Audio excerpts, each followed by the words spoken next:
Shalom.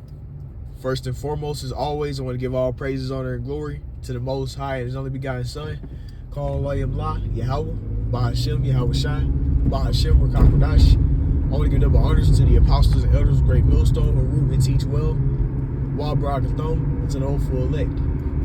Okay, now today through the Spirit is going to be a quick lesson entitled, You're Not in Competition. Okay? And that's going to be basically, you know, you shouldn't be in that spirit of looking at the works of you and another brother, or the men you see in the truth and trying to better them or best them, or be better, have more wisdom, understanding than them, or I want to be able to keep more laws than this brother and all that. Because as the scriptures say in Philippians, I believe it's Philippians 2:12, words of Paul, it says, "Work out your own salvation with fear and trembling." Okay. And that's what we're doing in this thing. They're working out our own salvation. We're not in this thing to compete with another brother and be like, "Oh, I'm better than you," or anything like that. Because at the end of the day, we all need to be delivered. With us having this gift, the different gifts, given unto us by the Spirit. You have brothers that are real good, that have given a gift of prophecy. Brothers have been given a gift of exhortation and different gifts, man. Being a good minister, to be able to give alms or whatever. Right? Now, with these different gifts, you have to make the best use of them. Because that's how you serve the Lord, to do His will. And, whatever the Lord gave you, you use it. Whatever wisdom and understanding He gave you, you make the best use of it. If you have enough oil to teach, you teach. You have substance to give, then you give. You do whatever the Lord allowed you to do. If you're able to make garments, you keep making the garments. And you be content, and you be the best at whatever the Lord allowed you to do. The best of your ability. You be the best at whatever the Lord gave you. And that's going to contribute to you being delivered. Because that's showing you believe. You serving the Lord. Whatever the Lord gave you, you have the ability to now serve the Lord with whatever He gave you, He had given you. And you're not in this thing to be trying to be better than the next brother or anything, because we on the same team, man. A good analogy to use is when you look at different sports teams. I'm gonna just give basketball for example, because basketball is probably the best way to explain it. You had Dennis Rodman, Scottie Pippins. You had Dennis on the Bulls team, the 72-10 Bulls team, and different other, great teams like the Golden State Warriors. They beat the 72. I think they got 72-9. Whenever they beat the Bulls record. You have the Draymond. You have everybody's not no Steph Curry or no Klay Thompson or whatever. You have to have the Draymond Greens on your team. You have to have the Andre Iguodala's, and they were basically like role players. However, without them, without Iguodala's defense, the Warriors wouldn't have won that finals series. All right, and then you look at Dennis Rodman. Without Dennis Rodman's contribution, the star players would have had to be working harder and do other stuff. But since they had the role players do their part, it took off from them having to exert all the energy on defense, because they got the great defenders on their team to play a majority of the defense while they just focus on scoring. And that's how the body works. The body of Yahweh Shai. We're all contributing. We all make up the body of Yahweh Shai, man. Okay? We all play our part to build up this spiritual temple, build up the house of David. And however you can contribute, it's good. Because at the end of the day, we all contributing to this movement. Even Esau. Everything is predestinated. Everybody has an allotted role that they're going to play. You have certain people that set up to deceive. You have certain people that set up to be the wicked, which is Esau, Edom. And you have certain men that are meant to lead the house of Israel and, usher in Yahweh Shai coming back. And that's what we believe that we are. So we're doing that however the best way the Lord gave us.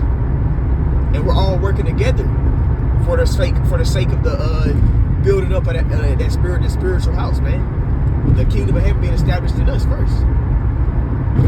Okay?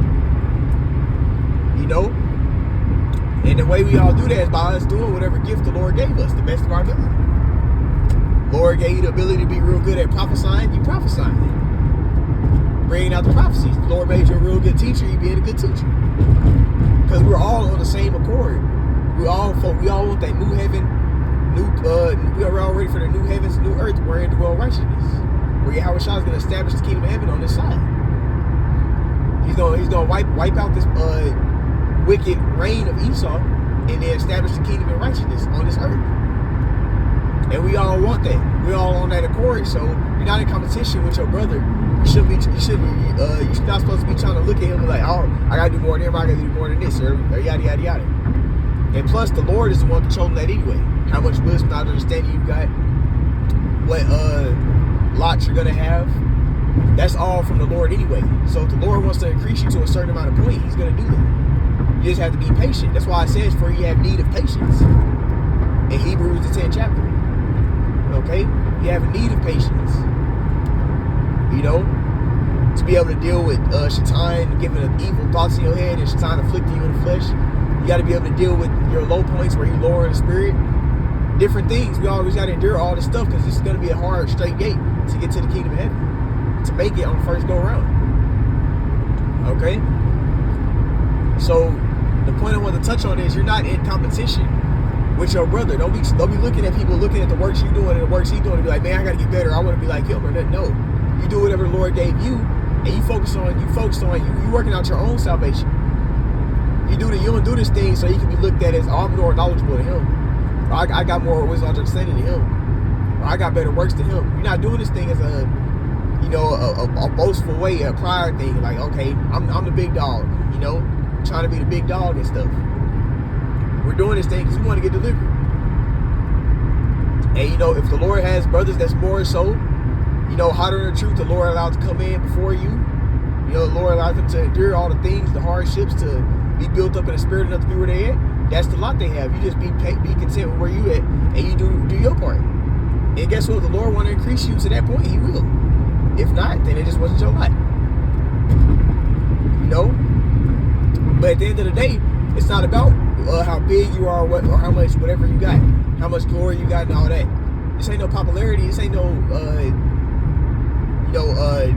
competition. This ain't no intelligent intellect, wisdom, understanding, measuring competition, man. This is us working out our salvation. We waiting on Yahweh Shai. We ushering in our Lord coming back, and that's what the spirit everybody should be in. Ushering in Yahweh Shai coming back. And however, whatever gift the Lord giving you, you got to utilize that. Even if you're a woman, you might be a woman. If a woman is watching this lesson, you have a husband that's in the truth.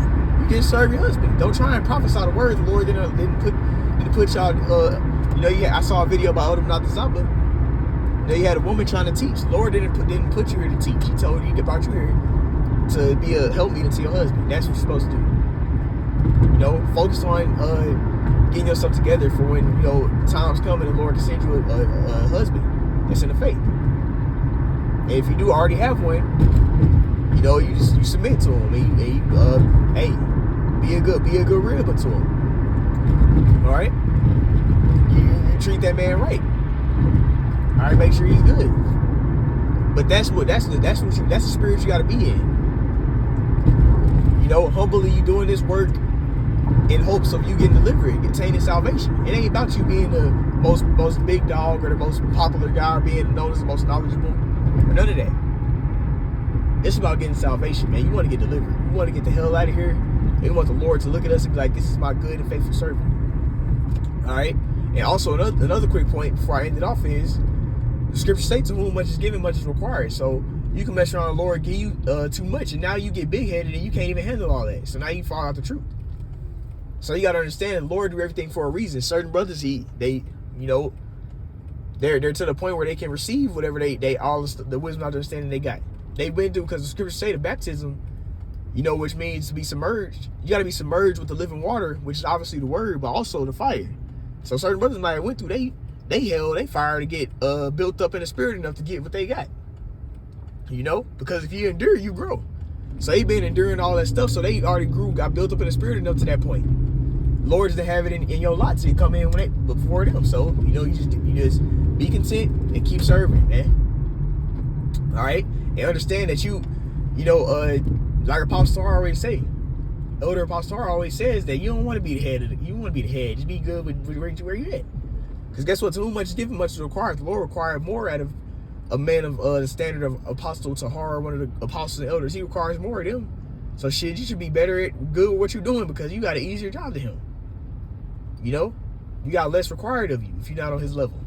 So that's even a better chance of you getting salvation. You know, so the point I want to touch on is we're in this thing to get delivered. We're not in this thing to be known as the top dog or known as anything. We just want the Lord to look at us and be like, hey, this is my good and faithful servant, and he deliver you.